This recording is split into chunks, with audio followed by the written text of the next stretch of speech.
اگلے دن وہ ایک ناول پڑھتی رہی۔ شام سے کچھ پہلے محلے کی چند خواتین بھی آئی تھیں۔ وہ ان کے پاس بیٹھی رہی۔ وہ اس کی پرسنالٹی سے خاصی متاثر دکھائی دی۔ جب وہ چلی گئیں تو اپنے کمرے میں آ گئی۔ آج اس نے اپنے لیے خود چائے بنائی تھی۔ چائے پیتے ہوئے اس نے ایک نظر موبائل پر ڈالی۔ سالار کا کوئی ٹیکسٹ، کوئی کال نہ تھی۔ اس نے کچھ سوچ کر اسے ٹیکسٹ کیا۔ میں اپنی غلطی کا اعتراف کرتی ہوں سالار، مجھے معاف کر دو، اس طرح چھوڑ کر مت جاؤ۔ ٹیکسٹ کر کے اس نے کچھ دیر انتظار کیا لیکن جواب ندارد۔ وہ آن لائن تھا پھر بھی اس کے ٹیکسٹ ریڈ نہیں کر رہا تھا۔ کب تک سالار، کب تک خفا رہو گے؟ میں جانتی ہوں سب ٹھیک ہو جائے گا۔ اسے باہر اسجد کی آواز سنائی دے رہی تھی لیکن وہ باہر نہیں گئی۔ اسے مزید اس سے کوئی بات نہیں کرنا تھی۔ اسجد آج دروازے کے رستے ان کے گھر آیا تھا کیونکہ اب اس گھر کے مکینوں کے لیے دل میں احترام تھا، عزت تھی۔ حاجرہ بی نے دروازہ کھولا تھا۔ انہوں نے اسے صحن میں بٹھا دیا۔ وہ جانتا تھا کہ ایمن اس سے بات نہیں کرے گی، اس لیے حاجرہ بی سے بات کرتا رہا۔ حاجرہ بی کو اپنی ساری روداد سنا ڈالی۔ حاجرہ بی سے حوصلے اور ہمت سے کام لینے کی تلقین کرتی رہی۔ کافی دیر وہاں بیٹھے رہنے کے بعد مایوس ہو کر وہ واپس گھر آ گیا۔ کاش وہ ان 9 سالوں کو پیچھے لے جا سکتا۔ کاش کہ وہ خود کو وہ سب کرنے سے روک دیتا۔ پچھتاوا، شرمندگی، کیا کچھ نہ تھا، مگر اب سب بے سود تھا۔ لیکن اسے ایمن کو منانا تھا۔ وہ اس سے محبت کرتی تھی۔ ہزاروں گرہیں پڑی ہوں گی اس کے دل میں، لیکن محبت تو تھی نہ اسے۔ اس کا انتظار بھی تو رائے گاہ نہیں گیا تھا۔ وہ آئی تھی تو وہ ضرور اس کی بھی ہو جائے گی۔ اسجد کے جانے کے بعد حاجرہ بھی ایمن کے پاس آئی تھی۔ ایمن، تم ایک بار اس سے بات کیوں نہیں کر لیتی؟ حاجرہ بی نے ایک بار پھر اسے سمجھانا چاہا۔ کیا بات کروں اس سے حاجرہ بی؟ کیا کوئی بات بچی ہے ہمارے درمیان کرنے کو؟ اس کے لیے لہجے میں اداسی ہی اداسی تھی۔ حاجرہ بی کا دل کٹ کے رہ گیا۔ ایسا مت کہو ایمن، وہ شرمندہ ہے، معافی مانگ چکا ہے اور سدھر بھی گیا ہے۔ حاجرہ بی بھی اداس ہو گئی۔ معاف تو کر دیا ہے حاجرہ بی، صرف اور صرف اللہ کی رضا کی خاطر، لیکن کیا بھلا سکتی ہوں میں؟ کیا میں بھلا سکتی ہوں حاجرہ اماں کہ میرے بابا کے ساتھ، میری ماں کے ساتھ اس نے کیا کیا کیا تھا؟ مجھے زمانے بھر میں رسوا کیا تھا۔ میں اپنی رسوائی، اپنی تکلیف کو بھول کر بھی جاؤں، لیکن امی بابا کی تکلیف کیسے بھول سکتی ہوں؟ بابا کو اس نے وہ سب کہا تھا جو وہ برداشت نہیں کر سکتے تھے، اور امی کے ساتھ اس نے جو کیا وہ تو مجھے بھی نہیں پتا۔ امی نے بتایا نہیں تھا لیکن وہ مجھ سے نظریں چرا رہی تھی۔ میں وہ پل کیسے بھول جاؤں؟ آخر کیسے؟ مجھے اپنی بیمار ماں کو یہاں اکیلے چھوڑ کر بھاگنا پڑا تھا۔ میں کیا کبھی اس کے ساتھ رہ کر یہ سب بھول پاؤں گی؟ کبھی نہیں حاجرہ اماں، کبھی نہیں۔ بس تکلیف ہی تکلیف ہوگی، اور میں اپنے لیے ایک تکلیف بھری، دکھ بھری زندگی کا انتخاب کیسے کر سکتی ہوں؟ وہ رو رہی تھی۔ حاجرہ بھی چپ چاپ سنتی رہی۔ وہ جانتی تھی کہ وہ کچھ غلط نہیں بول رہی۔ جو کچھ اس نے کیا، کیا اس کے بعد بھی کبھی بھی اس کی موجودگی میں خود کو محفوظ سمجھ پاؤں گی؟ جو کچھ میرے ذہن میں بیٹھ چکا ہے، اس سب کے بعد کیا میں کبھی اس پر یقین کر پاؤں گی؟ نہیں، میں ساری زندگی اس سے ڈرتے ہوئے گزاروں گی، تکلیف میں رہوں گی۔ میں اسے اس لیے نہیں سوچتی تھی کیونکہ میں جانتی تھی میں جب اس کو سوچوں گی مجھے نفرت ہوگی اس سے، اور میں اس سے نفرت نہیں کرنا چاہتی، کبھی نہیں کرنا چاہتی۔ محبت کا جذبہ ایک ہی بار پروان چڑھتا ہے، روز روز نہیں، اور جذبات ایک بار دل میں گھر کر لیں تو نکلتے نہیں، مگر ان میں تبدیلی ضرور آ سکتی ہے۔ اور اب اگر اسجد کے لیے دل میں پھر سے کوئی جذبہ دل میں پیدا کرنے کی کوشش کروں گی تو وہ محبت کا نہیں، نفرت کا ہوگا۔ وہ رو رہی تھی اور حاجرہ بھی سن رہی تھی۔ میں کیا کروں حاجرہ بھی؟ میں اس سے نفرت کرنا نہیں چاہتی، اسی لیے اس سے دوری ہی بہتر ہے۔ حاجرہ بی نے اسے دیکھا۔ وہ انہیں آج بھی وہی بے بس اور مجبور لگی جو کہ اس رات ان کے دروازے پر کھڑی تھی۔ کاش وہ ایسا نہ کرتا حاجرہ اماں، کاش وہ ایسا نہ کرتا۔ میں نے اس سے بے پناہ محبت کی تھی حاجرہ اماں، میں نے تو کبھی بھی تصور تک نہ کیا تھا اس کی جدائی کا۔ وہ اپنے دل کا بوجھ اتار رہی تھی، اور حاجرہ بھی چاہتی تھی کہ نئی زندگی کی شروعات سے پہلے وہ پرانی ہر ایک بات کو دل سے نکال دے۔ میں اب کبھی اسے عزت نہیں دے پاؤں گی، اس کے ساتھ جڑی یادیں ہمیشہ بری ہی رہیں گی۔ ایمن روئے جا رہی تھی اور ماضی کی ہر بات دہرائی جا رہی تھی۔ حاجرہ بھی اسے سنتی گئی، یہاں تک کہ فجر کی اذان ہو گئی۔ دونوں نے نماز پڑھی۔ ایمن نماز پڑھ کے سو گئی، جبکہ حاجرہ بھی تلاوت کرنے لگی۔ جب وہ اٹھی تو 10 بج چکے تھے۔ وہ خود ہی اٹھ کر کچن کی طرف چلی گئی۔ حاجرہ بی کو تو وہ اپنی وجہ سے زحمت نہیں دینا چاہتی تھی۔ اپنے لیے ناشتہ بنا کر اس نے وہیں بیٹھ کر ناشتہ کیا۔ حاجرہ بھی اپنی من پسند یعنی صحن میں تھی۔ وہ بھی ناشتہ کر کے صحن آ گئی، جہاں چاروں طرف پھولوں کی خوشبو پھیلی ہوئی تھی۔ اسجد نے ان کے جانے کے بعد اس گھر کا بہت خیال رکھا تھا اور بہت سارے نئے پودے بھی اگائے تھے، اس لیے حاجرہ بی بھی ہر وقت وہی نظر آتی۔ ارے اٹھ گئی تم؟ آؤ بیٹھو، حاجرہ بی اسے دیکھتے ہوئے بولی۔ ناشتہ بنا دیتی ہوں تمہارے لیے۔ وہ اٹھنے لگی۔ اس کی ضرورت نہیں، میں ناشتہ کر چکی ہوں، آپ بیٹھیں۔ وہ پھولوں کو دیکھتے ہوئے بولی۔ تم نے خود بنایا ناشتہ؟ تم نے مجھے کیوں نہیں بتایا؟ میں بنا دیتی نا۔ وہ خفا ہوئی۔ ہم آج واپس جا رہے ہیں۔ بہت کھوئی کھوئی سی لگ رہی تھی وہ۔ لیکن ابھی تو ہم نے یہاں اور رہنا تھا نا۔ انہیں سمجھ نہ آئی۔ بس حاجرہ بی، اب اور نہیں۔ حاجرہ بی کو چپ ہونا پڑا۔ انہوں نے اس کا دھیان بٹانے کے لیے بات بدل دی۔ جب تم میرے پاس آئی تھی تو احمد 12 سال کا تھا اور اب تو اس کی بھی شادی ہو چکی۔ احمد کے ذکر پہ اس کے چہرے پہ مسکراہٹ آ گئی۔ اس نے بہت جلدی کی۔ وہ مسکرائی۔ اس کا کیا قصور بیٹا؟ اس کے گھر والوں نے مجبور کیا تھا۔ انہوں نے احمد کی طرفداری کی۔ وہ اپنے لیے سٹینڈ لے سکتا تھا۔ ایمن کو احمد کی باتیں، اس کی یادیں، سب کچھ یاد تھا۔ وہ ہر روز ایمن کے پاس آیا کرتا تھا۔ کبھی محلے والوں کے قصے سناتا تو کبھی اسکول کے، کبھی گھر کے۔ وہاں سے چلے جانے کے بعد بھی وہ اس سے ملنے آتا رہتا تھا، لیکن جب سے اس کی شادی ہوئی تھی اس نے آنا چھوڑ دیا تھا۔ لگتا ہے اس کی بیوی کو پسند نہیں ہوگا یوں اس کا روز روز ہماری طرف آنا۔ اس نے کیا سرائی کی؟ نہیں بیٹا، شادی کے بعد مصروفیات اور ذمہ داریاں بھی تو بڑھ جاتی ہیں نا۔ حاجرہ بھی سے ہر الزام سے بری کیے جا رہی تھی۔ حاجرہ اماں آپ بھی نا، مسکرا کر کہتی وہ اٹھ گئی۔ حاجرہ بھی اسے دیکھتی رہ گئی۔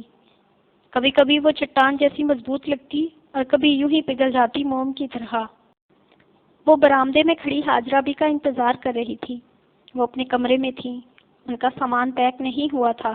ایمن تو صبح سے پیکنگ کر چکی تھی۔ وہ بار بار حاجرہ بھی کے کمرے کی طرف دیکھ رہی تھی کہ وہ کب نکلتی ہیں۔ تم جا رہی ہو؟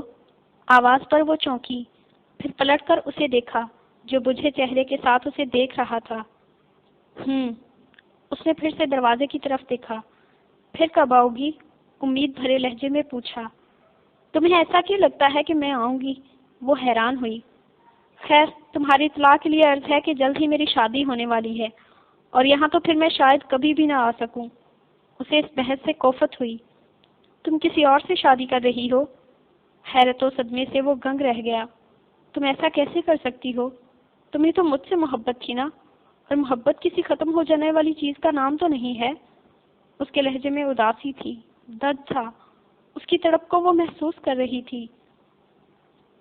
ٹھیک کہا تم نے، محبت تھی مجھے تم سے، اور محبت ختم ہونے والی چیز کا نام نہیں ہے۔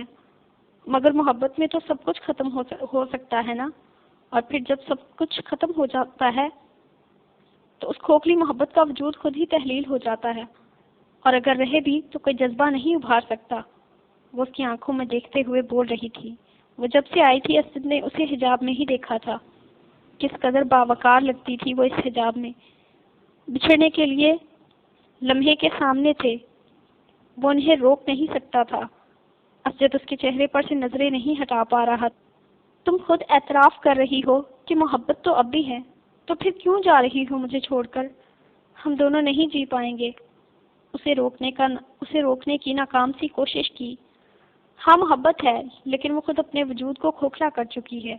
محبت ہے لیکن انتظار نہیں ہے اس میں تمہارے لیے۔ تڑپ نہیں ہے تم سے ملنے کی، چاہت نہیں ہے تمہیں دیکھنے کی، خواہش نہیں ہے تمہارا ساتھ پانے کی، تو تم اس محبت کو کیا نام دو گے؟ اس کا لہجہ مضبوط تھا۔ اسجد کو کہیں سے بھی اس میں جھوٹ کا کوئی عنصر دکھائی نہ دیا۔ تو تم جی لو گی میرے بنا؟ دل کو جیسے کسی نے دبوچ لیا۔ تو کیا اب تک تمہارے ساتھ تھی؟ اس کا دل بجھ گیا۔ کہنے کو کچھ نہ بچا تھا۔ ایمن کچھ سننا نہیں چاہتی تھی۔ وہ کہہ رہا تھا جی نہیں پاؤں گا تمہارے بغیر۔ اس کی آنکھوں میں نمی آ گئی تھی۔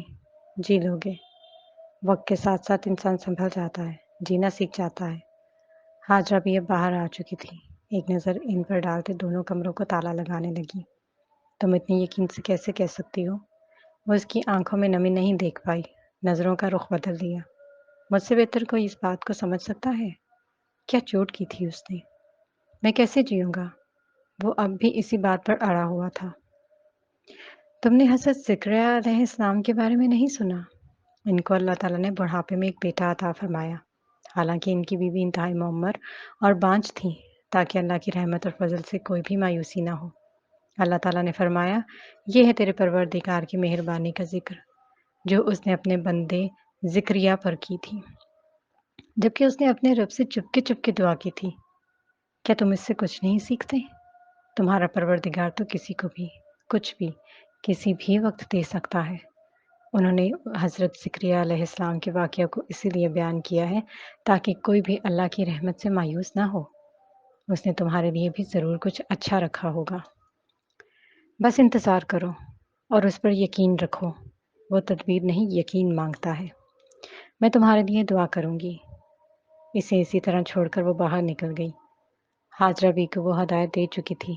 انہوں نے گھر کی ایک چابی اسجد کو دے دی اور وہ یوں ہی دور جاتا انہیں دیکھتا رہا۔ اسے روکنا اس کے بس میں نہیں تھا۔ اب تک تو وہ انتظار میں جی رہا تھا اور اب تو وہ انتظار بھی نہ بچا تھا۔ وہ تو واقعی اس کی زندگی سے اس کے ہاتھوں کی لکیروں سے نکال دی گئی تھی۔ چند آنسو پلکوں کی باڑ توڑ کر نیچے گرے، لیکن اب اسے مایوس نہیں ہونا تھا۔ اب اللہ کی رحمت کا انتظار کرنا تھا۔ سانسیں بھی چل جاتی ہیں، دل بھی دھڑکتا رہتا ہے۔ جدا ہو کے تم سے جانا، سفر تو چلتا رہتا ہے۔ بچھڑ کے تم سے لگتا ہے، یہ دل آوارہ ہو گیا ہے۔ اور یہ دل تو وہ کہتا پھرتا ہے، یہ سب جانا ہے عشق میں تم سے۔ اسے اب نئی زندگی کا آغاز کرنا تھا۔ بند دروازے کو دیکھ کر وہ زخمی سا مسکرایا۔ اسے ایمن کے لیے دعا کرنی تھی، اس کی خوشی کے لیے۔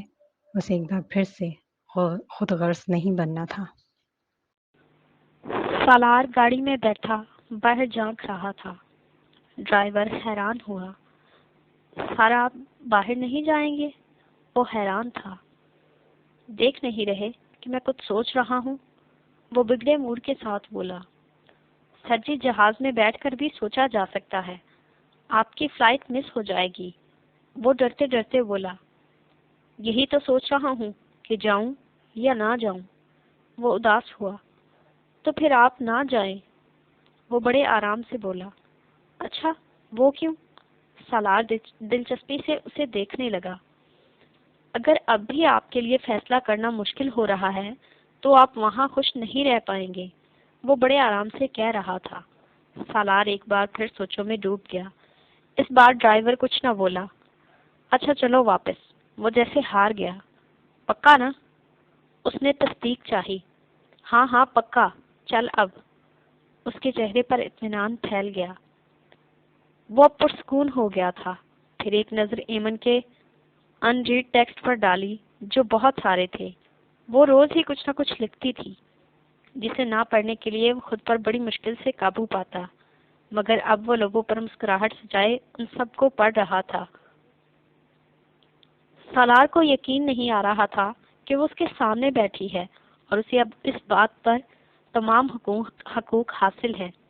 کس قدر انتظار کیا تھا اس نے اس وقت کا، کس قدر دعائیں کی تھی اور اس کی دعائیں رنگ لائی تھی۔ کتنی ہی دیر وہ اسے دم بخود سا دیکھتا رہا۔ اگر میں واپس نہ آتا تو؟ 1000 بار پوچھا ہوا سوال دہرایا۔ ایمن کا دل چاہا سر پیٹ لے اپنا۔ وہ یہ سوال سن سن کے اب تھک چکی تھی۔ میں جانتی تھی کہ تم واپس آؤ گے، اسی لیے منایا نہیں۔ اس نے بھی 1000 بار دیا ہوا جواب دہرایا۔ مجھے یقین نہیں ہو رہا ایمن، تم میرے سامنے ہو، میری بن کے، صرف میری، وہ مسرور سا کہہ رہا تھا۔ میں نے آپ سے پہلے بھی کہا تھا کہ میں آپ کو پہلے اپنے ماضی کے بارے میں سب بتانا چاہتی ہوں۔ وہ بے چین ہوئی۔ مجھے حاجرہ بھی کب کا بتا چکی ہیں سب کچھ، وہ اطمینان سے بولا۔ اور تم نے یقین کر لیا؟ وہ حیران ہوئی۔ کیسے نہ کرتا؟ ہاں، دکھ ضرور ہوا کہ تم نے مجھے اس قابل نہ سمجھا کہ مجھے خود بتاتی، لیکن برا نہیں۔ وہ مسکرایا۔ ایمن کے دل میں اس کی عزت اور بھی بڑھی۔ تم بہت اچھے ہو سالار، وہ مشکور ہوئی۔ آہاں، اچھی تو تم ہو، وہ محبت سے اسے دیکھتے ہوئے بولا۔ شاید آپ کو یاد نہیں، شادی کی رات دلہن کو گفٹ بھی دیا جاتا ہے۔ اس نے مسکرا کر ہاتھ آگے پھیلایا۔ سالار گھبرا گیا، پھر بال کھجانے لگا۔ نظریں اب ایمن سے ہٹ گئی تھیں۔ تو مطلب تمہیں واقعی یاد نہیں تھا؟ وہ حیرت و صدمے سے اسے دیکھنے لگی۔ وہ تمہیں پا لینے کی خوشی ہی اس قدر تھی کہ میں سب بھول بھال گیا۔ وہ شرمندہ ہوا۔ سارے موڈ کا بیڑا غرق ہو چکا تھا۔ کہاں اس نے پیار محبت کی باتوں کا سوچا تھا اور یہ آفت آ گئی۔ وہ اب بھولنے پر خود کو کوس رہا تھا۔ پہلے تو تمہیں سب یاد رہتا تھا، انفیکٹ کبھی خالی ہاتھ میرے پاس ہی نہ آئے تھے۔ پھول اور چاکلیٹ تو ضرور لاتے تھے، آج بھی کم از کم وہی لے آتے۔ تم تو شادی ہوتے ہی سب بھول گئے۔ وہ ناراض ہو کر رخ موڑ چکی تھی، اور وہ ابھی تک یہی سوچ رہا تھا کہ یہ کوئی اتنی بڑی بات تو نہیں۔ ایمن اٹھ کر چینج کرنے جا چکی تھی۔ اتنی دیر میں وہ خود کو کوستا رہا، ایمن ایمن، لیکن وہ آرام سے کمبل تان کر سو چکی تھی۔ سالار حیرت و بے یقینی سے اپنی اس خوبصورت رات کو برباد ہوتے دیکھ رہا تھا۔ وہ تو شادی کی پہلی رات میں ہی ناراض ہو چکی تھی، آخر اسے بھی سونا ہی پڑا۔ ایمن کی جب آنکھ کھلی وہ تیار ہو رہا تھا۔ کہیں جا رہے ہو؟ کہہ تو ایسے رہی ہو جیسے کچھ ہوا ہی نہ ہو۔ وہ سوچ کر رہ گیا۔ ہاں، آفس جا رہا ہوں، آرام سے جواب دیا۔ تم تیار ہو کر نیچے چلی جانا، امی تمہارا انتظار کر رہی ہیں، مسکرا کر کہتا وہ پھر سے مصروف ہو گیا۔ تم آج آفس جا رہے ہو؟ وہ حیران ہوئی۔ ہاں، کیوں، خیریت؟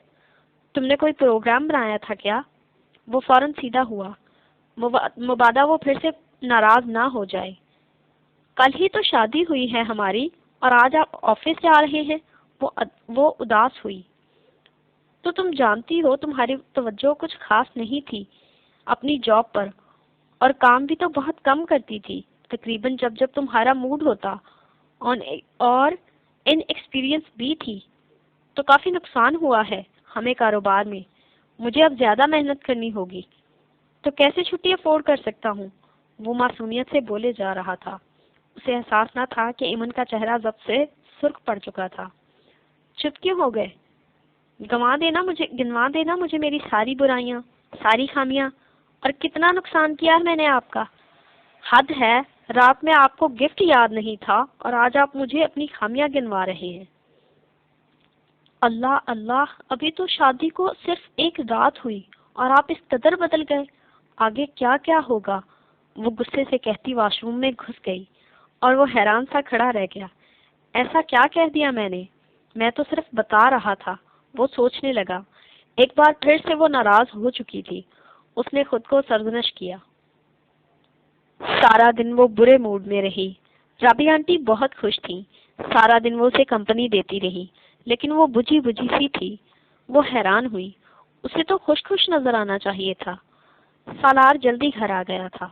اسے رابعہ بیگم کا موڈ بھی خراب لگا، لیکن اسے اپنا وہم سمجھ کر وہ ان کے پاس چلا آیا۔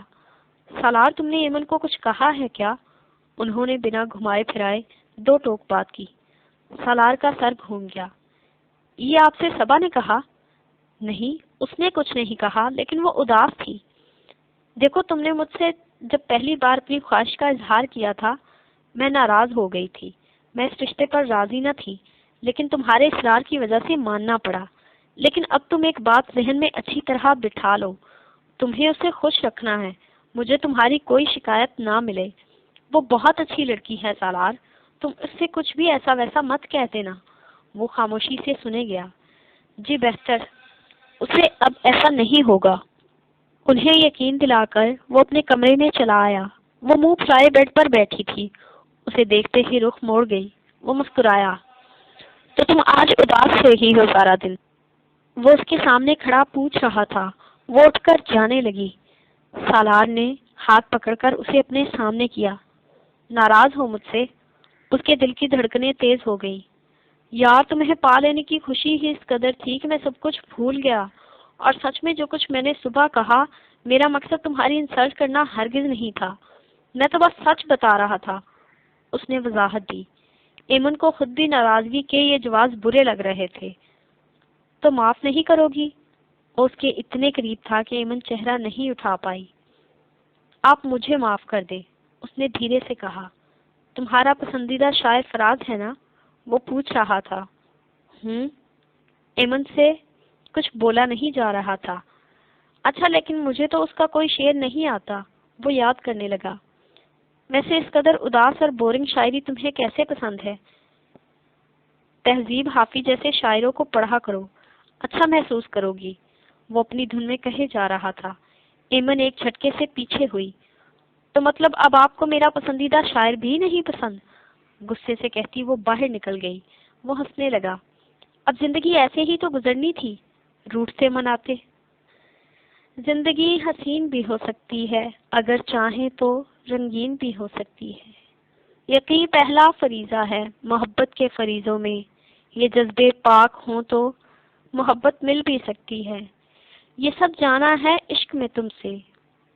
سالار مسکرا رہا تھا۔ ایمن باہر نکلتے ہوئے مسکرا رہی تھی۔ وہ اپنے فیصلے پر خوش تھی۔ سالار کی قربت میں وہ پگھل رہی تھی، تو وہاں سے فوراً نکل آئی، لیکن دل اب اس کا طلبگار تھا۔